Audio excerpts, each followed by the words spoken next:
Amado Deus, Pai querido, nós te glorificamos por esta manhã que o Senhor nos tem concedido e a graça, ó Deus, incomparável de nos permitir chegar a um local onde cremos que o Senhor tem dado graça, libertação, conhecimento. Assim nós te glorificamos porque sabemos, ó Deus, que muitos procuram esta porta onde a Tua palavra tenha liberdade, onde o Teu Espírito possa fazer aquilo que bem lhe apraz, e não tenha encontrado esta porta, mas nós te glorificamos porque encontramos e pedimos com toda a profundidade do nosso ser, que seja feita a Tua vontade nesta manhã, ó Deus, que desça a Tua espada, a Tua graça, o Teu bálsamo, que seja o Teu nome glorificado, a Tua palavra engrandecida, que seja feita a Tua vontade, assim na terra como no céu. Ó Deus, que as obras do mal sejam rompidas, sejam esmiuçadas, mas que seja estabelecida a Tua graça, a Tua glória, a Tua palavra, a glorificação ao nome do Senhor. Isso te pedimos que o Senhor venha agir de acordo com aquilo que o Senhor quer, de acordo com o Senhor, com aquilo que o Senhor projetou, ó Deus, e não importam os pensamentos contrários, mas que seja feita a vontade do Senhor, e nós clamamos ao sangue de Cristo, para que assim seja, e o nome do Senhor Jesus seja glorificado. Nós te damos graças nesta manhã, em nome de Jesus. Amém.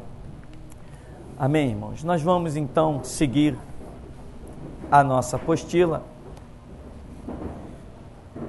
Alguma pergunta da aula passada, alguma dúvida, alguma indagação, alguma coisa que você andou ouvindo por aí meio impactante, né? Irmão Afonso me mandou um link a respeito do que o governo, dos projetos que estão tramitando aí, né, no palco dos homens, projetos de tentar controlar a internet, tentar identificar isso, identificar aquilo, aquilo outro. Isso confirma aquilo que eu sempre disse neste lugar. O governo tem pavor da liberdade de expressão. O governo tem pavor de mídia. Por isso que nós temos aí numa televisão de canal aberto, uma meia dúzia de canais, poderia ter dezenas e dezenas de canais ali. O governo tem pavor de mídia, né? Há um provérbio que foi inclusive criado por uma editora evangélica, em que eles diziam assim: um livro incendeia um homem, e um homem incendeia a sua geração. Amém, meu irmão? Então nós aqui temos ressaltado que a Bíblia diz: o meu povo é destruído porque lhe falta conhecimento. Então, irmão, lê a Bíblia. Não gosto muito de ler. Se você não gosta de ler, cristianismo não é para você. Amém? E hoje nós temos aí um privilégio. Eu não sei ler. Não sabe ler? Sabe ouvir? Hoje a Bíblia está inteirinha gravada em áudio. Ou seja, estamos vivendo um tempo que só não se transforma instrumento nas mãos de Deus quem for preguiçoso. É o seu caso? Não. Em exegese, uma matéria, né, bíblica que nós temos comentado aos poucos, ela diz o seguinte, que o preguiçoso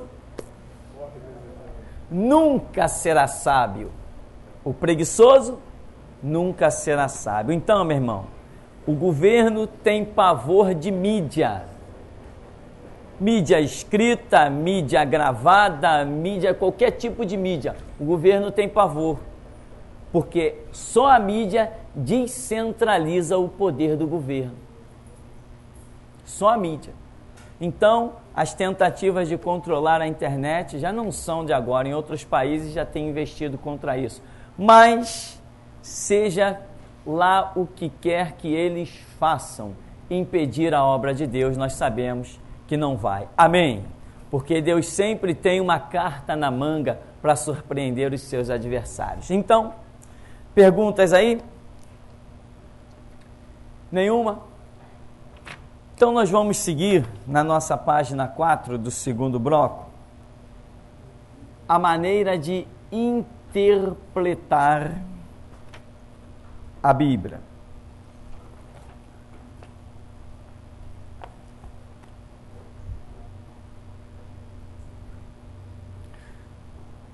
Muita gente tem perecido. Eu tenho de 87 para cá, quer dizer, pouquinho mais de 20 anos de caminhada no Evangelho. E eu já vi muita gente dizer, está escrito, e nós até pensávamos que realmente estava escrito. Mas quando fomos examinar a Escritura, depois de uma certa caminhada, depois de lermos muitos livros de homens de Deus que haviam tido experiências reais, nós começamos a descobrir que aquilo que muita gente dizia está escrito, não estava escrito. E até que muitas vezes lendo, parecia que estava escrito, né? O exemplo primário é o que os batistas proclamam. Lá em Gênesis aconteceu a primeira sessão espírita, em que o diabo possuiu uma cobra e a cobra falou. E está aqui, está escrito conversa nenhuma, está escrito na ignorância dos seres humanos, mas isso não tem nada a ver com a realidade. Cobra nunca falou, e eles iam mais profundo, né? Porque o Senhor diz assim, sobre o teu ventre andarás e pó comerás todos os dias da tua vida. Aí eles diziam, tá vendo, irmão? A cobra voava. Você já ouviu isso ou fui só eu? A cobra voava. Agora Deus lhe arrancou as asas e ela rasteja. Cobra nunca falou, cobra nunca voou e o diabo nunca possuiu nenhuma serpente, pelo menos lá em Gênesis não. Então, era o tipo da coisa que se dizia, está escrito, porque não sabiam o quê? Interpretar. Você não interpreta a Bíblia, olha o que eu vou te dizer. Você não interpreta a Bíblia por uma leitura. Imagina, longe de nós tamanha blasfêmia. Você interpreta a matemática, a química, a física, a biologia, isso você interpreta por uma leitura. Mas Bíblia, só se a Bíblia fosse um livro natural, um livro como qualquer outro. Mas a Bíblia é a palavra de Deus. Ela não pode ser interpretada da mesma maneira que qualquer outro livro é. Então, por isso nós temos uma ajuda de quem? Do Espírito Santo para podermos interpretar o que diz a Bíblia. Para estudar matemática, você precisa da ajuda do Espírito Santo? Está lá, 2 mais 2 igual a 4. Acabou a história. Né? Como é que se resolve uma equação do primeiro, do segundo grau? Uma equação biquadrada, ou sei lá o quê? É assim. Tá bom, é assim. Acabou. Matemática é uma ciência exata. Então, você não pode, da mesma maneira que interpreta as coisas naturais, científicas, ousar tentar interpretar a Bíblia. A Bíblia você não interpreta. A Bíblia você recebe a revelação. Opa, é muito diferente. Uma coisa é uma interpretação e outra coisa é uma revelação. Tem diferença? Como tem diferença, né? E a revelação, ela acontece de muitas maneiras, dependendo do contexto. Quando Pedro disse, tu és o Cristo, o Filho do Deus vivo, Jesus falou, bem-aventurado és tu. Não foi carne e sangue, ou seja, quem te revelou. Ou seja, você não chegou a esta conclusão de uma forma natural. Carne e sangue representam as coisas naturais. Jesus está dizendo, Pedro, você não chegou a esta conclusão de uma forma natural, não foi carne e sangue, não foi apenas a sua mente que chegou a essa conclusão, mas o meu Pai que está no céu foi quem te revelou. Ninguém pode descobrir que Jesus é o Cristo, o Filho do Deus vivo, sem uma revelação, ou seja, sem a ajuda, sem o toque do Espírito Santo. Interpretação bíblica é aquilo que vai fazer da nossa vida o que Deus espera.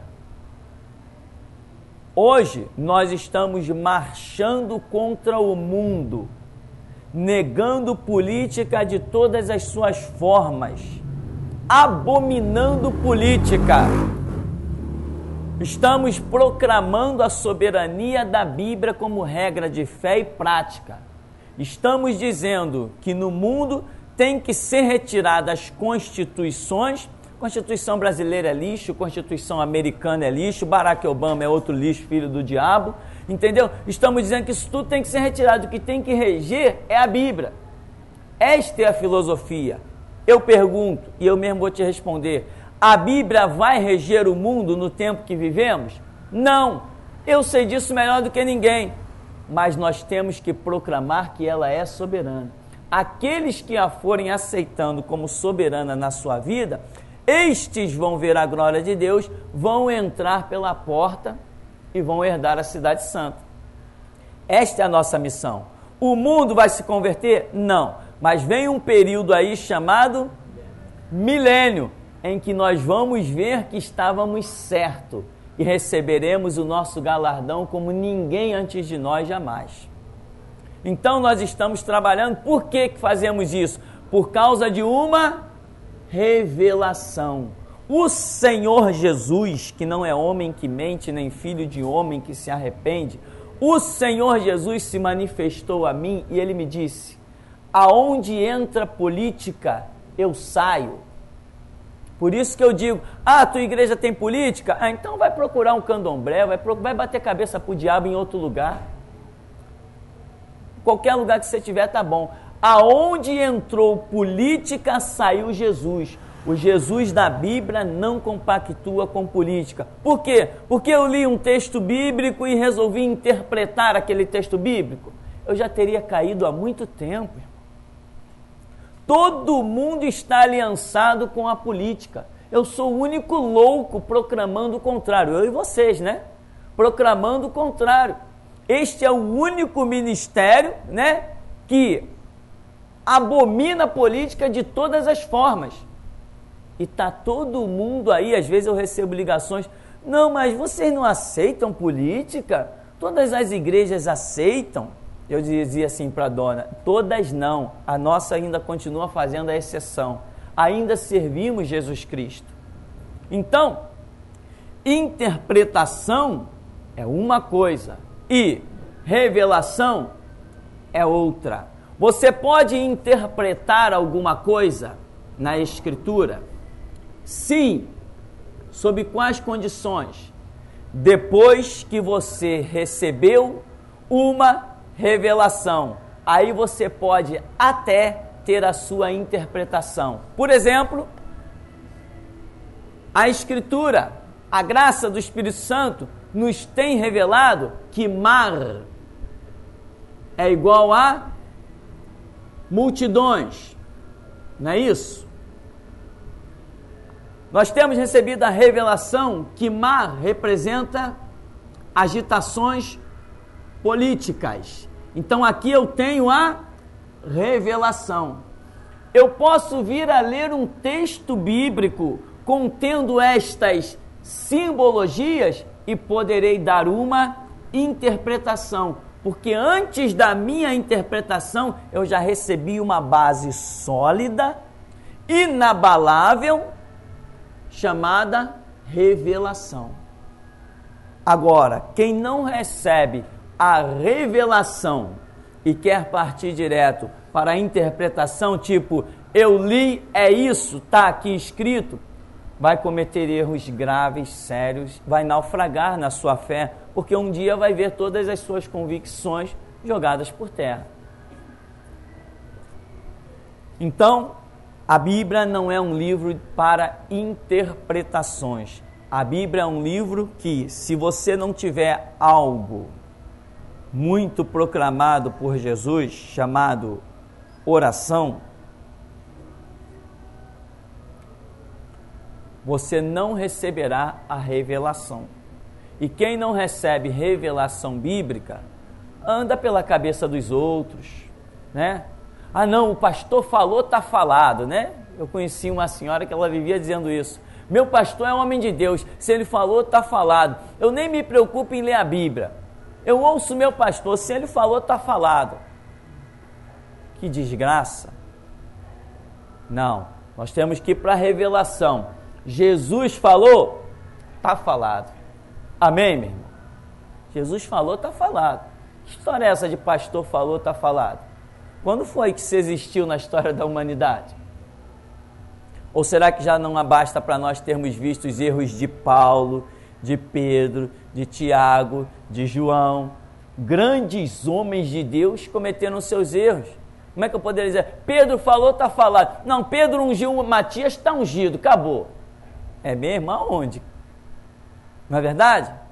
E tantos erros. Não, Paulo falou que tinha que pregar para os judeus, está falado. Não, errou, não errou? Não tinha que pregar para judeu nenhum. Pelo menos ele não. Então, revelação e interpretação. Quando você for declarar a respeito de um texto bíblico que tenha um determinado significado ou que você queira dizer está escrito, se preocupe em saber se o que você vai dizer que está escrito é uma revelação ou apenas uma interpretação sua. Bem, isso aqui é só uma introdução, porque nós vamos caminhar aqui na nossa apostila e ver outros detalhes. Aqui diz que a Bíblia contém 66 livros. Pelo que entendemos, todo livro ele tem o seu princípio, né? Todo livro narra alguma coisa, descreve uma história, então ele tem que ter um princípio, um meio, o desenrolar das coisas e a sua conclusão, o seu final. Se um livro vem à existência, o seu princípio tem que ter um porquê. Jeremias simplesmente diz assim, eu vou escrever. Não, ele escreveu por algum motivo. Ezequiel falou assim, não, eu vou escrever. Não, vou escrever o quê? Ele escreveu, existiu um motivo. Este motivo em que ocasiona o surgimento do livro, ou seja, do que for, este motivo é o que nós normalmente chamamos de cenário ou pano de fundo, ou ainda mais facilmente entendido, contexto. Jeremias escreveu porque existia um cenário. Ezequiel escreveu porque existia um contexto, um porquê dele escrever. Daniel escreveu, entende? Todos os profetas, Isaías. Então existe um cenário, o pano de fundo, ou o contexto, o motivo que vai gerar aquele livro. Então esse é o primeiro ponto. Se você não entende o motivo de uma carta vir à existência, você pode vacilar, não chegar à conclusão do significado daquela carta. Por exemplo, uma coisa interessantíssima ocorre em Coríntios, nas cartas de Paulo aos Coríntios. Grande parte daquelas narrativas de Paulo em Coríntios são respostas. Paulo está respondendo a perguntas que lhe foram dadas. Então, uma coisa é você saber que uma carta foi escrita como resposta. Existiu um cenário, um pano de fundo, um contexto que era a pergunta. A pergunta era o contexto que ia gerar aquela resposta de Paulo. Muita gente nem sabe que Paulo ali está dando, na sua grande maioria, respostas. Algumas vezes isso fica muito claro quando ele diz assim: quanto ao que me perguntastes, quanto a esta questão, quanto àquela outra questão, ele não está simplesmente da cabeça dele criando um contexto e gerando uma carta. Ele está gerando uma carta fundamentado já em uma pergunta. Isso gera uma interpretação mais fundamentada quando você sabe a base que gerou aquela situação. Então, a Bíblia tem 66 livros. No original, a Bíblia simplesmente era composta nos seus livros. Com o passar do tempo, e eu diria gloriosamente, ela passou a ser dividida ou subdividida, né? Em capítulos, depois em versículos. Primeiro, quando a Bíblia foi dividida em capítulos, passaram-se depois mais de 100 anos até que ela viesse a ser dividida em versículos. Mas ela sendo dividida em capítulos ou em versículos, jamais vai alterar o seu contexto de livro. Qual era o grande erro que nós sempre acompanhamos, pelo menos eu nos meus 20 anos de caminhada? As pessoas passaram a criar doutrinas para a igreja fundamentadas em um versículo. Ignorou o contexto geral, porque aquele livro veio à existência, ignorou o seu princípio, o seu meio e a sua conclusão final, e do meio do livro, um livro às vezes como é o caso de Isaías, 66 capítulos, a pessoa tem a coragem de pegar um versículo dentro desses 66 capítulos e transformar aquilo numa doutrina. Isso é a mesma coisa que botar a corda no pescoço, meu irmão, e pular do penhasco. É um erro gravíssimo de interpretação. Aquele versículo, ele está inserido dentro de um contexto. Então você tem que entender o princípio, meio e fim daquele livro para você poder ter a consciência do significado daquele versículo dentro dos seus. Um versículo, normalmente, ele é interpretado pelo que vem antes e pelo que vai depois.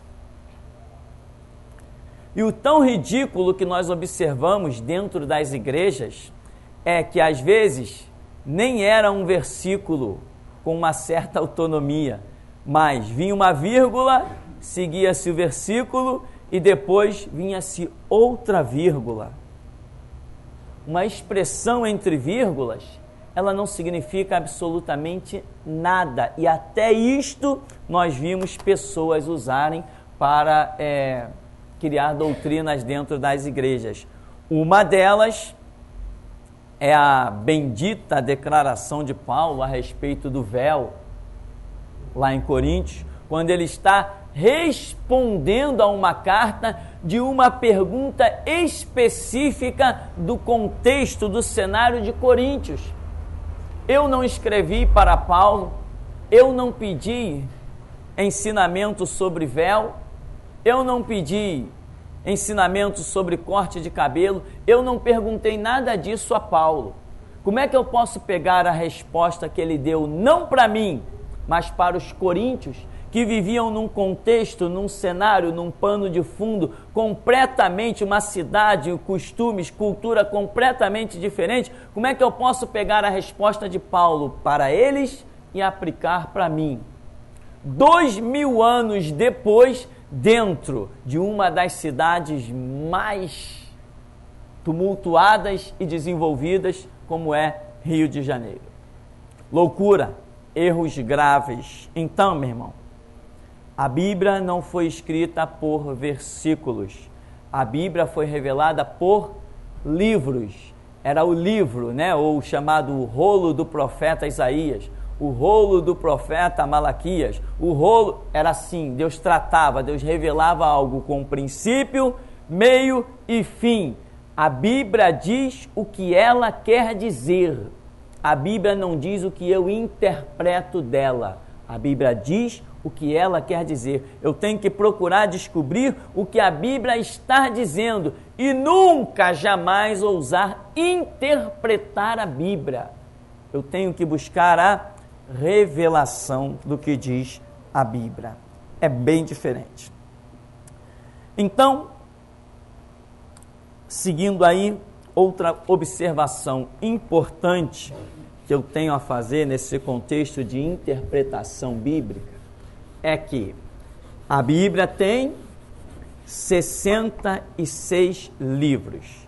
E nós costumamos dizer que a Bíblia ela é cristocêntrica. Ou seja, vamos imaginar Gênesis. Se a Bíblia é cristocêntrica, Cristo tem que estar revelado em Gênesis. Ele está? Está. Temos Êxodo. Se a Bíblia é cristocêntrica, ele tem que estar revelado em Êxodo. Ele está? Está. Temos Mateus. Temos Apocalipse. Temos qualquer outro livro da Escritura. Se a Bíblia é cristocêntrica, Jesus Cristo tem que de alguma forma estar revelado nesses livros. Temos Esther. Temos Jonas. Bom, Jonas fica até fácil, né? Jonas fica até fácil porque Jesus mesmo fez menção dele. Então, qualquer livro da Escritura, você tem que achar nele Jesus Cristo. Como? Tanto a revelação profética sobre seu surgimento, ou revelação profética sobre o seu ministério, revelação profética sobre as suas operações. Por exemplo, Isaías diz: abrirei a minha boca em parábolas e falarei das coisas ocultas do reino dos céus. Então, se a Bíblia é cristocêntrica, em todos os livros, os 66 livros da Bíblia, você tem que de alguma maneira achar Cristo. Por exemplo, qual é o que fala do remidor? É Ruth, né? Livro de Ruth está tipificado a remissão de Cristo quando Boaz é chamado de o remidor. Mas ele diz que ainda tinha um remidor mais próximo. Tinha um remidor mais próximo, mas Boaz vai lá tratar com o camarada tudo bem, Boaz acrescenta uma situação para que aquele homem não se tornasse o remidor, joga um peso sobre ele. E Boaz se transforma no remidor. Boaz vem a ser um tipo de Cristo. Em todos os livros da Escritura você vai achar Cristo de alguma maneira. Isto não pode ser contrariado. Isto é revelação. Isto é base sólida, inabalável. Nenhum livro da Escritura, nenhum Gênesis vai entrar em conflito com nenhum Apocalipse vai entrar em conflito com nenhum Tiago, com nenhum João, com nenhum Estevão, com ninguém que mencione qualquer coisa na Escritura pode gerar conflito. Tudo vai estar em perfeita paz e harmonia, porque ela é cristocêntrica. A Bíblia, ela tem uma única mente, que é a mente de Deus. Nós estudando, nós vamos aprender e entender, e vamos ver que nada na Escritura gera conflito. Vamos achar erros. A partir do momento que descobrimos erros, não erro da Escritura, erros de homens que escreveram, e isso foi preservado por Deus na sua soberania. Deus quis constar o erro de Pedro em ungir um homem, quis constar um erro de Paulo quando ele diz: não permito que as mulheres falem. Esses erros que foram cometidos, Deus quis preservar. Por quê? Nós aprendemos só com o que é certo? Não. A nossa capacidade de entendimento nos faz aprender até com o que é errado, ou não? Sem dúvida. Então, tanto as coisas, na sua grande maioria esmagadora, corretas que estão na Escritura nos ensinam, quanto também as coisas que Deus preservou na Escritura, essas coisas que são erradas, pois a Bíblia não oculta nem mesmo o erro dos servos de Deus. Essas coisas erradas também nos dão lição. Davi errou, mandou matar Urias, adulterou com Betseba, mandou contar o censo. Foram erros? Foram. Nós temos aprendido alguma coisa com isso? E como temos? Né? Absalão era filho do rei. Errou? Errou. Nós temos aprendido alguma coisa com os erros de Absalão? Sem dúvida nenhuma. Moisés errou? Moisés errou? Errou. Temos aprendido alguma coisa com os erros de Moisés? Você entende o que é a Escritura?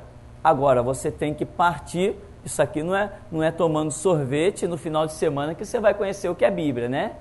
Mas se você realmente partir para a Escritura, você vai receber de Deus a revelação de toda a situação, todo o cenário, todo o seu contexto, e você vai aprender tanto com aquilo que é revelação direta, assim diz o Senhor, quanto aquilo que Deus está punindo ou reprovando de servos seus. A Bíblia não é um livro que fala só coisas corretas. A Bíblia também revela os erros dos servos de Deus. Amém? João cometeu erros, olha, que eu particularmente considero pesados. João, em várias vezes, o apóstolo João, né, quando ele escreve o Evangelho segundo João, ele comete uns erros ali que eu fico meio chateado com ele.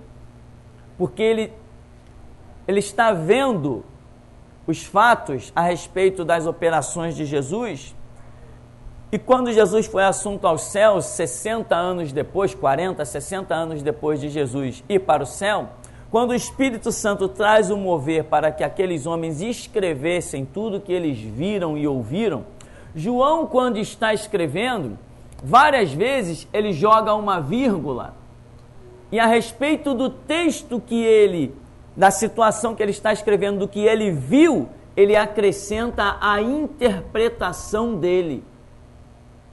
Eu acho esse erro de João realmente terrível.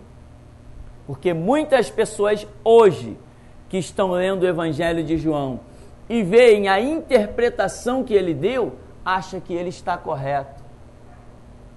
E eu já vi vários textos de João que eu não daria a mesma interpretação que ele de jeito nenhum. Para mim ele errou e ponto final. Pronto, agora vão me crucificar de vez, né? Mas esse pastor veio falando contra Paulo, um santo homem, agora contra João. Falo contra todos eles mesmo, não é contra eles. Eu estou falando do que a Escritura mostra que eles erraram. Quem dera que nós cheguemos como eles, né? Dispostos à obra, dispostos a entregar a vida. Quem foi mais tremendo que Paulo? Tão determinado que sua determinação acabou levando ele ao erro. E Pedro? Estou aqui marretando que ele foi um pilantra, que ele foi um hipócrita, que ele foi... Não é nada disso. Apenas estamos dizendo que como homem e servo de Deus, embora muito bem intencionado, errou e ponto final. Então essa é a nossa visão. Então, meu irmão, a interpretação da Escritura, tenha sempre esta palavra em memória. Ela é cristocêntrica. Você não pode interpretar nada na Bíblia que não tenha Cristo como centro desta história. Outro detalhe que vemos é, sim, se a Bíblia é cristocêntrica, se ela tem 66 livros, já falei, mas vou ressaltar aqui. Nunca poderá haver um conflito de interpretação. Por exemplo, um fato muito bem discutido nos seminários, nas teologias, é que Tiago e Paulo, o que acontece? Paulo, quando escreve para Éfeso, ali ele enfatiza que pela graça sois salvos mediante a fé. Isto não vem de vós, é dom de Deus, não vem das obras, para que ninguém se glorie. Então muita gente interpreta que Paulo esteja dizendo assim, obras não adianta, não presta para nada. Não é verdade, porque em Apocalipse foram abertos os livros das obras, e cada um foi galardoado segundo as suas obras. Então, obras têm sentido? Sim, não as que eu penso em fazer, mas as que Deus me manda fazer. As minhas próprias obras são lixo, mas as que Deus me der a realizar, essas saltam para a vida eterna. Nós vemos Tiago, que enfatiza dizendo assim, mostra-me a tua fé sem as tuas obras, e eu te mostrarei a minha fé pelas minhas obras. Então Tiago joga as obras, aparentemente, num conflito contra uma fé, em que quem lê, muitas vezes, pode pensar que ele está enfatizando obras e desprezando fé. Não, jamais, porque se você tem obras, mas não tem a fé que te motivou à realização dessas obras, as tuas obras são mortas. Qualquer obra sem Cristo, sem fé em Cristo, é obra morta. Qualquer obra sem a direção de Cristo, sem a ação do Espírito Santo, é obra morta. A respeito disso, nós vemos hoje pessoas visitando presídio, que Deus nunca mandou visitar presídio. Pessoas pregando em praças, que Deus nunca mandou pregar em praças. Pessoas distribuindo folhetos, fazendo evangelismos, aonde Deus nunca mandou. Pessoas gritando, né? Se você passar aqui pela Central do Brasil, você vai ver um monte de irmãos ali, gritando ali no restaurante popular, e a pessoa sai dali achando que fiz a obra do Senhor. Fez nada. Se tivesse ido fazer uma oração, ele estaria em qualquer lugar, menos ali. Porque você passa e vê, não tem graça, não tem unção, não diz coisa com coisa, e a prova é que até hoje ninguém se converteu. Então, mas o camarada está lá gritando na fila do restaurante do Garotinho, porque ele acha que está fazendo a obra do Senhor. Pessoas gritando dentro dos trens, sem Deus ter mandado. E isso é o que mais acontece. Então, as obras sem a direção de Deus são inúteis. São inúteis. Hoje, a Xuxa faz muitas obras, sustenta muitos orfanatos, né? Zezé de Camargo e Luciano, diga-se por desgraça, filho de crente, mandam oferta para orfanatos, ajudam isso, ajudam aquilo. O Ronaldo Fenômeno, né? Esse homem mobilou um hospital inteirinho com aparelhos contra o câncer, aparelhos para combate ao câncer, coisa que custou milhões. O homem pegou, meteu a mão no bolso e que obra tremenda, que obra maravilhosa. Quem não vai tirar o chapéu para uma obra dessa? Eu sou o primeiro a tirar. Eu tiro o chapéu para uma obra dessa. Mas essa obra não vai colocá-lo no reino de Deus. Não adianta que ele não vai nem passar na calçada onde tem a porta do reino de Deus. A obra foi tremenda? Foi. Quando eu li aquilo no jornal ali, o homem doou milhões. Ele pegou, comprou os mais modernos equipamentos para combate ao câncer. E investiu, esqueci aqui o nome do hospital, aqui no centro da cidade. Maravilha, que obra tremenda. Mas cadê a fé? A obra dele vai salvá-lo? Não, mas a fé salva. Jesus disse, se tu fizeres obras, verás a glória de Deus. Se tu creres, verás a glória de Deus. Então não adianta, a Xuxa está sustentando o orfanato. Problema dela. Ela sustenta, ela faz obras para alcançar a salvação. Nós cristãos fazemos obras porque já somos salvos, que a nossa mentalidade é outra. Não fazemos obras para recebermos nada, fazemos obras porque já recebemos. Esta é a nossa mentalidade. Então, aqui não há conflito. Tiago, ele levanta um gráfico, né? Deus me revelou essa história do gráfico, me ajudou muito no meu próprio entendimento, em que Tiago coloca de um lado as obras e do outro a fé. Em resumo, para concluirmos isto, diz que o que eu entendo é que Tiago demonstra que se você tem fé, automaticamente as suas obras estão no mesmo nível da sua fé. Se a sua fé está realmente ativa, no 100%, as tuas obras também estão. Então ele diz assim, mostra-me a tua fé sem obras, e eu te mostrarei pelas minhas obras a minha fé. Ou seja, ele está dizendo que obras e fé têm que andar junto. Por quê? Talvez ele estivesse querendo dar uma resposta para alguns crentes acomodados, né? Não, eu sou salvo, sentado, satisfeito e sepultado. Né? A filosofia dos 4 S. Eu sou salvo, sentado, satisfeito e sepultado. Ele está dizendo, se mexe, meu amigo. Tu tem fé? Cadê as obras? Que nem diz Josué Irion, né? O crente cheio do poder que no domingo é para frente da televisão comer pipoca. Aí ele diz assim, Deus não conta com esses crentes normais. É claro que não conta. Então, ele está dizendo, se mexe, faça alguma coisa. Se as tuas obras são 0, então a sua fé, meu amigo, é 0 também.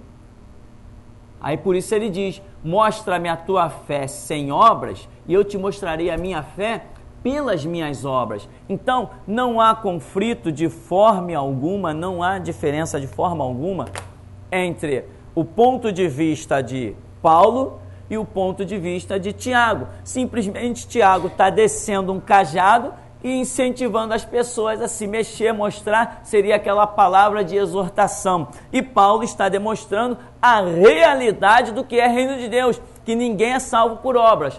Há conflito entre Paulo e Tiago? Na minha visão, não vejo nenhum conflito. Cada um tem o seu próprio contexto, tem o seu próprio cenário, o seu próprio pano de fundo. Amém? Então nós vamos dar uma paradinha e já já a gente volta.